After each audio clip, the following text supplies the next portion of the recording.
4వ రోజు. ఇది మన చివరి రోజు. Signing off to Palakollu and our host.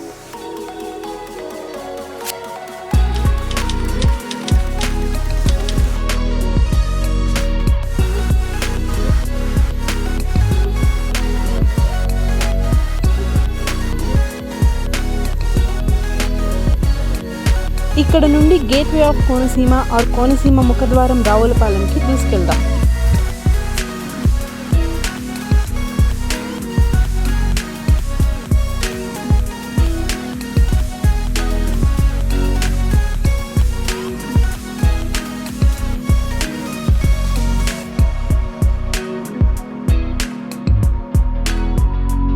దారిలో అన్ప్లాన్డ్ లొకేషన్ పెనుగొండ దగ్గర శ్రీ వాసవి టెంపుల్ వచ్చింది.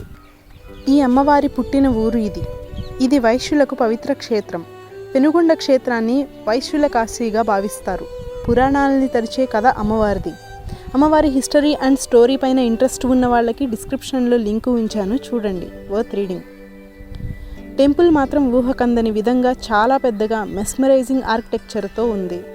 లోపల 90 అడుగుల అమ్మవారి పంచలోహ విగ్రహం మహా అద్భుతంగా ఉంటుంది. ఇవన్నీ చూశాక నాకైతే ఢిల్లీలోని అక్షర్ధామ్ గుర్తొచ్చింది.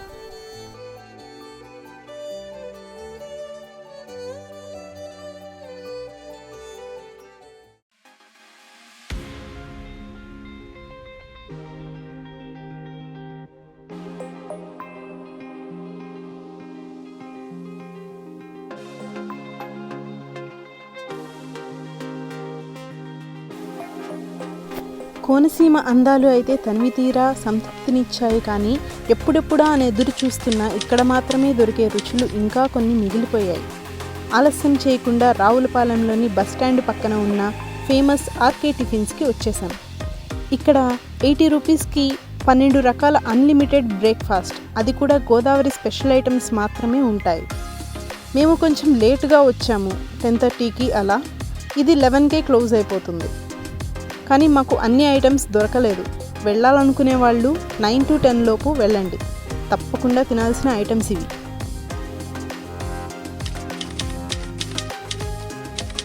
సాక్షాత్తు శని భగవానుడు స్వయంగా ప్రతిష్ఠించిన ఈశ్వరలింగం ఇక్కడ రావులపాలెం నుండి 6 కిలోమీటర్ల దూరంలో మందపల్లిలో నెలకొని ఉంది. శని జంట రాక్షసుల సంహారం అనంతరం గోదావరి తీరాన ఈశ్వరలింగాన్ని ప్రతిష్ఠించి తన దోషాన్ని నివారింపచేసుకున్నాడన్నది పురాణం. ఈ క్షేత్రంలోని శివలింగం భూమికి సమాంతరంగా ఉంటుంది. ఇక్కడ ఉన్నది పరమేశ్వరుడే అయినా భక్తులు సాక్షాత్తు శని మహాదేవుడిని రూపాంతరంగా భావిస్తారు. స్వామికి ఈ క్షేత్రంలో స్వయంగా భక్తులే తైలాభిషేకం చేసుకోవచ్చు.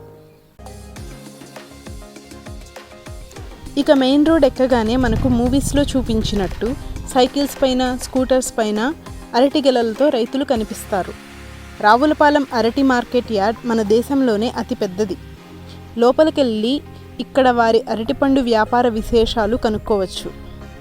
ఒకప్పుడు మన దేశం కొరత దశలో ఉన్నప్పుడు అరటిపండ్లు దిగుమతి చేసుకునేది. జైన్ కంపెనీ టిష్యూ కల్చర్ విధానంతో ఈరోజు మనం మిగులు మరియు ఎగుమతి చేసే స్టేజ్లో ఉన్నాం. రావులపాలెం కీలక పాత్ర పోషించింది అనడంలో సందేహమే లేని విషయం. ఇక్కడ నుండి సుమారు 18 రకాల అరటిపండ్లు ఎగుమతి అవుతాయి.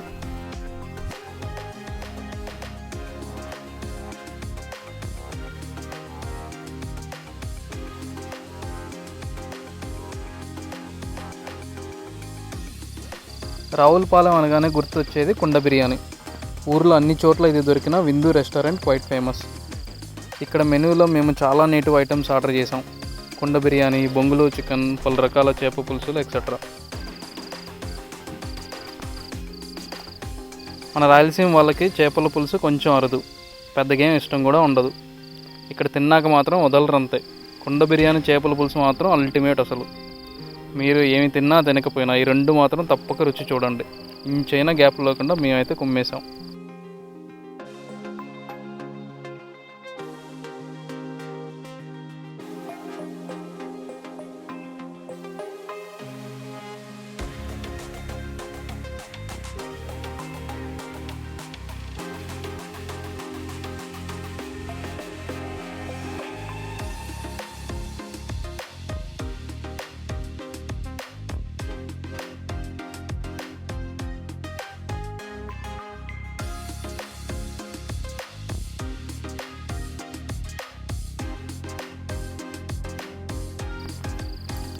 తర్వాత ఇంకొక పక్కన ఉన్న చాలా ఫేమస్ షూటింగ్ స్పాట్ లొల్లలాకులు. మేము ఇక్కడికి వచ్చేసరికి శ్రీదేవి సోడా సెంటర్ అనే మూవీ షూటింగ్ జరుగుతోంది. షూటింగ్ వల్ల మొత్తం ఎక్స్ప్లోర్ చేయలేకపోయాం. పూర్వకాలంలో ఇవి చిన్న లాంచీలు ఆగే ప్రదేశం అంట. ఇది వాటర్ లెవెల్స్ కరెక్ట్గా రావడానికి లాక్ చేసి లాంచీలని ఆపేవారట. ఇప్పటికే మొన్న టోక్యో వెళ్ళినప్పుడు చూశాను, ఇదే పద్ధతి వాడుతున్నారు అక్కడ కూడా. కాకుంటే అవి చాలా పెద్ద కెనాల్స్.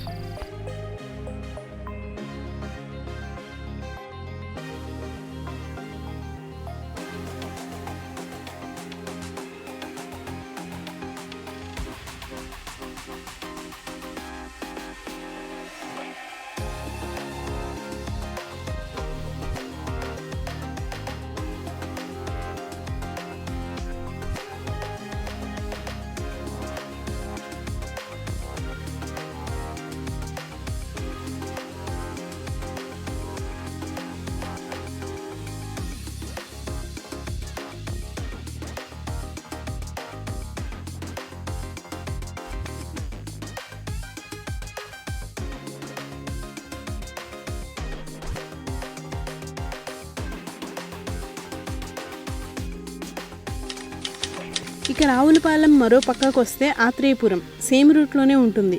ఈ పేరు వినగానే గుర్తొచ్చేది ఆంధ్రుల ఫేమస్ స్పెషల్ ఆత్రేయపురం పూతరేకులు.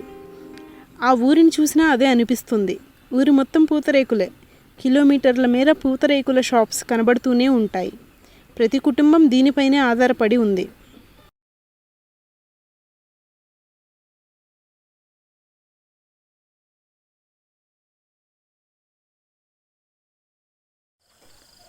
ఇక్కడ మనకి బెల్లంతో, డ్రై ఫ్రూట్స్తో, తేనె, చాక్లెట్, కారం పూతరేకులు ఇలా వివిధ రకాల పూతరేకులు మన కళ్ళ ముందే చుట్టి ఇస్తారు. వీటి షెల్ఫ్ లైఫ్ 20 days దాకా ఉంటాయంట. మా వాళ్ళు కిలోలు ప్యాకింగ్ కట్టుకున్నారు సోవెనీర్స్గా ఇవ్వడానికి. ఇవి బయట చాలా చోట్ల తిన్నాను కానీ ఇవి ఒరిజినల్ రుచే వేరు.